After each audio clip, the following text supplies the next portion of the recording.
আয়াজ আর কি নিয়ে খেলতে বাকি রাখলো বলেন? আজকে আমার চার্জারটাও মনে হয় নষ্ট করে দিল। ওকে যে মানা করব ওর কাছ থেকে যে নিয়ে নিব, ও এমন একটা দুষ্টু হাসি দেয় যে আপনিও ওর কাছ থেকে নিতে পারবেন না। আসসালামু আলাইকুম সবাইকে। সবাই কেমন আছেন? আশা করি সবাই অনেক ভালো আছেন। এই কয়দিন ওর গিটার নিয়ে পড়েছিল, সারাটা দিন ওই একটা খেলনা নিয়ে পড়ে থাকে। হুট করে আজকে ওর চোখ পড়েছে আমার চার্জারের দিকে, আর চোখ পড়া মাত্র ওর হাতে নেওয়া সারা। এবার হাতে নিয়েছে তো নিয়েছে, আর ছাড়েই না এটাকে।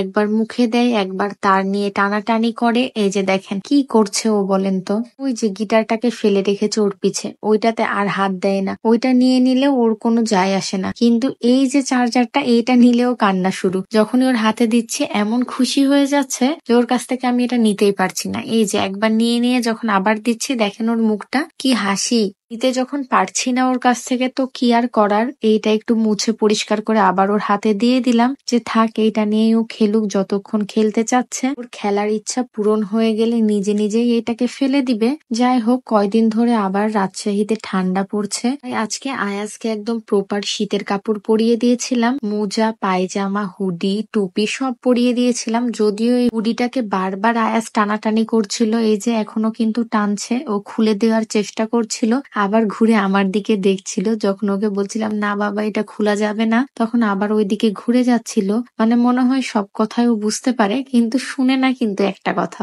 এই যে আমি ওকে মানা করেই যাচ্ছি, কিন্তু ও ওইটা নিয়ে টানাটানি করছে, খোলার চেষ্টা করছে। এখন দেখেন হাত দিয়ে টেনে খুলবে ও, মানে ও কোনো মতে এটাকে পরে থাকবে না। এই পুরা শীতটা আমার এইভাবেই গেল। একবার ওকে টুপি পরিয়ে দিই, ও আবার টেনে খুলে দেয়, আবার একটু পর পরিয়ে দিই, আবার খুলে দেয়। তাও তো এখন ছোট আছে, ওর এত শক্তি নাই। আর কয়েকদিন পর যে ও কি করবে তুই তো দূরের কথা, মনে হয় ওর জামা কাপড়ও ওর গায়ে রাখবে না। যাই হোক, এরপরে আমি নাস্তা করছিলাম, আর এইদিকে চা, নাস্তা, বই সব একপাশে ছিল। কারণ কি জানেন? কারণ আয়াজ ঘুমিয়ে গেছিল।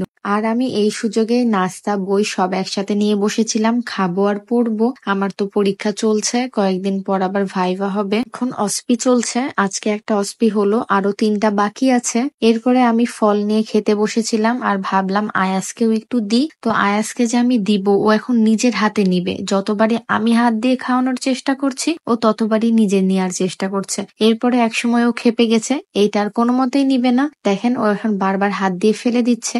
এই বয়সে যদি একটা মানুষের এত রাগ হয়, তাহলে কি পারা যায়? পরে ওকে অনেক বুঝিয়ে সুঝিয়ে আদর করে লাস্টে ওর হাতে দিয়ে দেয়া লাগলো। তাও ও আমার হাত থেকে খাবে না, তো ওর হাতে দিয়ে দিয়েছি। এখন আবার দেখেন ও মুখে নিয়ে আবার এই জিনিসটা নিয়ে খেলা শুরু করেছে। অথচ অন্য সবকিছু ওর হাতে দিলে সেইটা আগে ও মুখে নিবে, তো এইটা খাওয়ার জিনিস, কিন্তু এইটা আর মুখে নিচ্ছে না। কি একটা আজব ব্যাপার। এরপরে অনেক কষ্টে এই যে মুখে নিয়েছে, এখন মজা করে খাচ্ছে, কারণ এইটা ওর প্রিয়। তো আজকের জন্য এইটুকুই। আল্লাহ হাফেজ সবাইকে।